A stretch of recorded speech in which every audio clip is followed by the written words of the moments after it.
Hello student, welcome to the part 2 of our chapter electric capacitance. Last time we discussed the principle of the parallel plate capacitor. Today we are going to study first how to derive expression of a capacitance of a parallel plate capacitor. So here we have a parallel plate capacitor. A is the common area of both the plates. D is the distance between the plates. Q is the total charge present on each plate, and let sigma is the uniform surface charge density of the each plate. The medium between the two plates is either air or vacuum. We know that capacitance of a capacitor is given by C is equal to Q by V, charge divided by the potential difference between the two plates. So we are first here to find only the potential difference between the two plates. Now potential difference between the two plates can be given as V equal to E into D, where E is the electric field between the plates and D is the distance between the plates. Here this expression arrived from this equation, E is equal to minus dV over dr, which we have rewritten this equation for a uniform electric field. If the distance between the two plates is very small, they are almost very close to each other, almost touching each other, in that case the electric field between the two plates will be uniform. So in this case the electric field will be simply equal to the ratio of the potential difference divided by the distance between the plates. Negative sign is neglected because it is only showing the relation between direction of the electric field and direction of the potential gradient. So potential difference between the plates is V is equal to ED. And from Gauss theorem chapter we know that electric field in a region in between two oppositely charged plates is given by sigma over epsilon naught. So using this value over there, we have electric potential difference V equal to sigma over epsilon naught into D, and also sigma is the surface charge density, which is total charge per unit area. So here, substituting the value of sigma over here, we have V equal to Q over epsilon naught into D. So we have obtained the equation for potential. Now if we substitute this in the equation number 1, then after cancelling the common factor Q, we get the equation for capacitance of parallel plate capacitor as epsilon naught A over D. So this equation indicates that the capacitance of a parallel plate capacitor is directly proportional to the common area between the plates. It is inversely proportional to the distance between the plates, and it is also directly proportional to the permittivity of the medium present between the two plates. So there are three ways by which we can change the capacitance, either by increasing the area of the plates or by increasing the permittivity of the material medium in between the two plates. We can increase the capacitance. By decreasing the distance between the plates or the capacitance can be increased. Now first, if area is increased, capacitance increases. Reason: when plate area is increased, more charge can be stored on a greater area. Second, it is inversely proportional to the distance between the plates. So when the distance between the plates increases, capacitance increases. We know that capacitance is inversely proportional to potential difference between the plates. So any factor which can result in decrease of this electric potential difference between the plates will lead to increase of capacitance. So when this plate is brought near the positively charged plate, that is when D is decreased, then the negative charge induced on the inner side of the plate due to electrostatic induction by this positive charge, it increases in amount. So when the distance between the plate is larger, these induced charges are smaller in magnitude, so they are able to reduce the potential of the plate A but by a small amount. But when we bring this plate B nearer to the plate A, greater charges are induced on the plate B, so greater reduction of potential difference between the two plates takes place, hence capacitance increases. Also, it is inversely proportional to the permittivity of the medium between the plates. So greater the permittivity, greater will be the capacitance. Next, an important topic: energy stored inside a capacitor. Basically, capacitor is a charge storing device, but it stores the electric electric charge and energy inside it in the form of electric field. Now a capacitor stores electrical energy between its plates in the form of electric field. For this storage of electric energy in the form of electric field, some work has to be done for the charging of the capacitor, and this work is done by the battery. Battery charges the capacitor at the expense of its own stored energy. Therefore, the energy of the battery decreases. So what happens when capacitor is totally empty? When we transfer some charge from battery to the capacitor, its potential also increases. Now there is a potential difference between the battery and the capacitor. Battery is charged to full voltage, say V.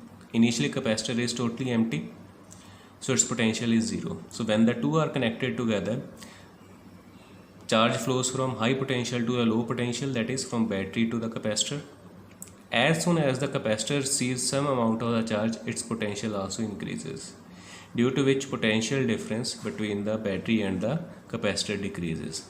Now when battery further tries to transfer some more amount of charge towards the capacitor, it has to do some amount of work against the potential of the charge which is already present on the capacitor.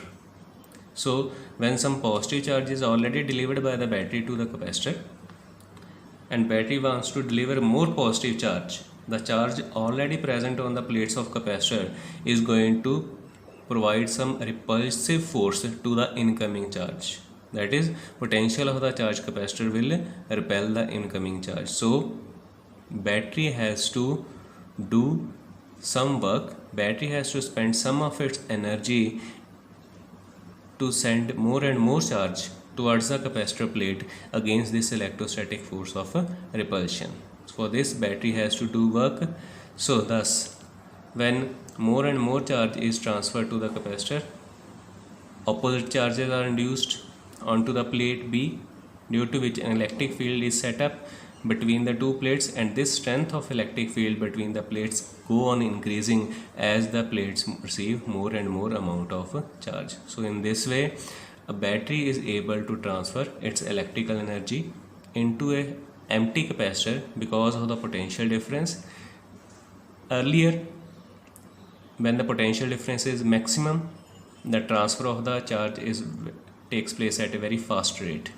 But as the potential difference between the battery and the capacitor keep on decreasing due to the charging of capacitor, rate of transfer of the charge also keep on decreasing, and ultimately when the potential of the capacitor becomes same as that of the potential of the battery, potential difference disappear, so transfer of the charge also stops. At this stage, the capacitor has fully charged itself and its potential is same as that of the potential of the battery, and the whole of the electrical energy inside the capacitor plates is stored in the form of the electric field.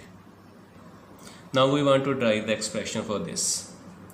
Let Q is the charge given to the capacitor which makes its potential to increase from 0 to V. Then by definition, charge of the capacitance of the capacitance will be equal to charge given divided by its potential. So when V potential is developed by the capacitor, battery further transfer to charge dq towards the capacitor, but for this battery has to do this work against the potential of the charged capacitor, and by definition we know that potential is given by work done per unit charge. So work done by the battery will be equal to V into dq. This work is done by the battery against the potential of the charged capacitor, so dW will be equal to Q by C into dq, where we have used this value of C over here, so V is equal to Q by C into dq. Now what is the total work done in charging the capacitor? Suppose we want to transfer total Q charge to the capacitor. So for this, work done will be equal to integral of dW from 0 to W, integral of Q by C into dq. Limit of integration is 0 to Q. C is constant. Integral of Q is Q square by 2. After substituting the limit, we have the expression for energy of a charged capacitor is W equal to half Q square by C. So here you can see that work done is directly proportional to square of the charge stored on the capacitor. So greater the charge stored, greater will be the work done. This expression can be rewritten into more forms. We know that Q is equal to CV. So if we use this value of Q into this equation, we have W equal to half C square V square over C. C get cancelled. So we are left with W equal to half CV square.